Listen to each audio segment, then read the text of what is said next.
Anker's prime power banks are some of the best in class with capacity, wattage, and just how fast these can be recharged. But this 200-watt power bank confuses me a little bit because it sits in between some of Anker's smaller and bigger power banks, but it still provides a great 20,000 milliamp hours of capacity and up to 200 watts of power out of the two USB-C ports. Now, I do want to say Anker sent me this power bank for free for purposes of making this video. I have no input into this content. This is all going to be based on my experience using this in the real world and who I think this power bank is for. So the 200-watt power bank actually doesn't give 200 watts of power out of one port. You have to use both the ports at the same time if you want to take advantage of the 200 watts of power. So each of the USB-C ports is capable of 100 watts each, and the USB-A port is capable of 60 watts of power. So the power that's being used on this is going to be split between all the different ports, so just know that. You can also recharge this using either the USB-C ports at 100 watts in, and it also has these little magnetic pins on the bottom of it, which you can use just by snapping it into the power bank charging base, which is a really cool thing that we'll talk about here in a little bit. You get this really nice screen on the top of it where you can see the current amount of charge, and also it will show you how much wattage is being used, whether it's going out or into the power bank. You can also see how long the power bank will last or how long it will take to recharge it. There's a button on the side. You can double tap it if you want to put it into the low current mode, just in case you're using any device that doesn't automatically enable the charging on this. It's also worth noting that the larger 250-watt power bank does have Bluetooth for monitoring things through your phone. This smaller one does not have Bluetooth capabilities. In the box, you do get a nice medium-length 140-watt capable USB-C to USB-C cable, and you also get a little protective pouch for the power bank as well.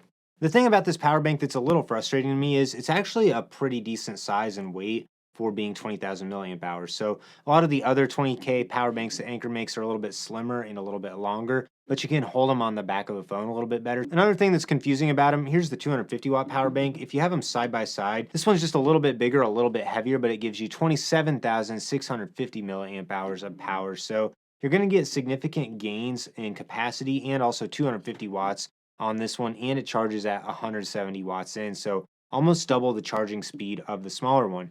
So that's why I'm really confused about this 20,000 milliamp hour version of the Prime Power Bank, because it's so close in size to the larger one, and it comes in at just a little bit cheaper than the larger one. So I think most people should skip the 200-watt version and they should get the 250-watt version instead, because to me, the purpose of having a power bank like this is keeping a computer charged or using it with an iPad and a phone whenever you need more power to keep more power demanding devices charged. So if I want to have a more portable power bank to use with my phone, I'm probably not going to grab this one. I'm going to grab one like the 87-watt or one of the Fusion power banks that has a USB-C cord built in. I also really like the Anker Fusion 65-watt power bank. That one's more of a charger than it is a power bank, but I would pick that one over this one personally. The 200-watt power bank does come in at $130, which I don't think has enough benefits to make this stand out from the slightly bigger and higher powered one. So typically, if I'm getting a 20,000 milliamp hour battery, I would want it to be more portable than this one. And the 250-watt version comes in at about $180. So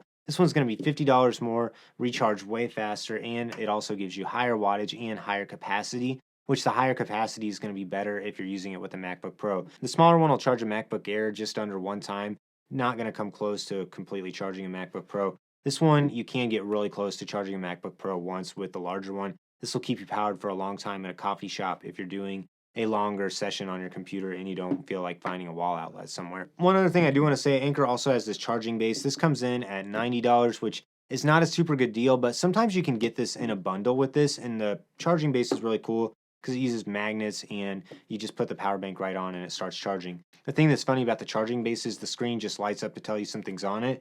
It gives 100 watts of power, which is perfect for charging the smaller one.